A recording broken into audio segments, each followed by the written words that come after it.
I'm here with Mr. Bernardo Tridade, Secretary of State for Tourism for Portugal. Thank you for inviting us to your lovely country, sir.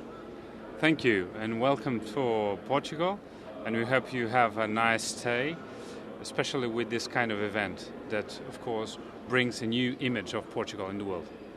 Well, it shows your country's leadership in hosting such an event and the top leaders that are here in discussing the issues. Growth, what a nice issue to be discussing. It is. In fact, Portugal as a country is now increasing a lot the results of tourism. We are now increasing in terms of receipts and in terms of bed night, something about 14% per year. So the reason of getting this kind of event with the top leaders and discussing all the items in Portugal and in Lisbon, it's a way of promoting the country.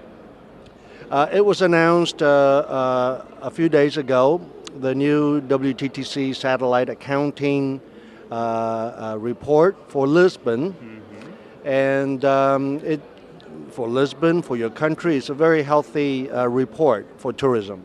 It is a very healthy, especially when Rome and Lisbon are the two only cities in the world that in permanence have the satellite account for tourism. And Portugal, as a country, with Spain and Austria, are the three countries that in permanence have this kind of instrument. The important is for someone who invests to have the right information, for a country for that probably for someone is unknown, but with this kind of event, with that kind of information, could bring a new and different image of the country. What would you place as the top 2 or 3 factors for leading to this growth of tourism for your country? Now, first of all, the question of safety. Portugal is definitely a safety country. Has a unique image and a diverse offer that can bring people here. We know that we are peripheral in terms of Europe, but in terms of a worldwide and the easily connections that you have not only for Europe but also for the rest of the world, I think Portugal is a country that must be visited. To what extent has the growth of the low-cost airlines helped the growth in your tourism? We are now increasing about 70% in terms of the low-cost traffic for Portugal. 70. 70. So it's a huge number that we are now want to support that, and all our infrastructures, Porto, Faro, and Madeira Islands and Açores Islands have a new kind of incentives to get that kind of air transportation, because we feel that now is very important, is very modern, and is very safe also.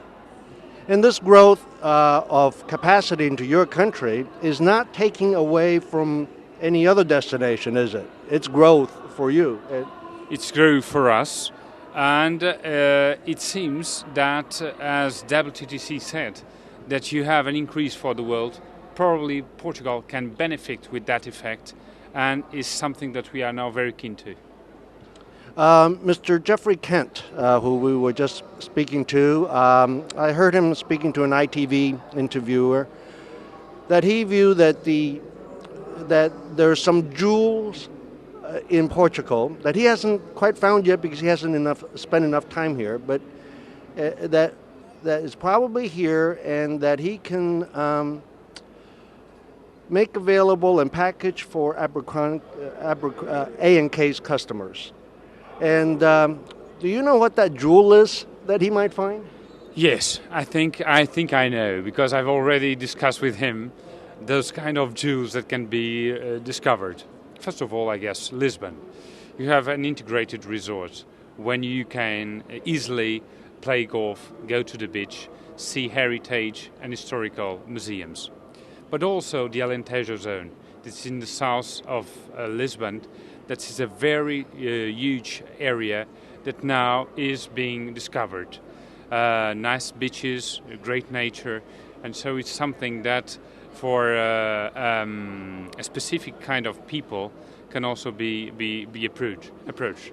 But don't forget the islands, Madeira Islands, Porto Santo Island, and the Azores Islands, that you have a unique nature that can be discovered. Nice beaches, nice golf courses, and a different image, diverse and unique of Portugal. Are you concerned at all that this growth might cause some damage to some cultural and natural sites that are the assets that are drawing the people now? No, but I think it's an effect of the global world that we live. We know that we are integrated on a competitive world in terms of tourism. The expectations are good, but in any case, we are now making a big effort just to create and to win some investment bets, and also in the other way, promoting the country on an effective way.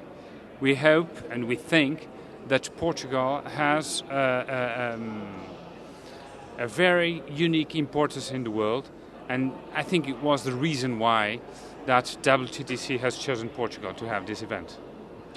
Lastly, if this growth continues at the mid-double-digit rates that it is, and let's say that one of your World Heritage sites starts getting a little too many people going through it, like some of the other World Heritage sites around the world has encountered being loved too much. Have you thought about what or have any plans or what you would do? We have a strategic plan for tourism. In 10 years, we want to increase our GDP for 15% and for 50% of employment. So I think tourism as an economic activity is something that can be apprehended by everybody, for the Portuguese people. And reaching that point, I hope and I think that we can give a different image of the country and try to preserve all those areas that you talked earlier, such as the heritage. Thank you so very much, sir. Okay.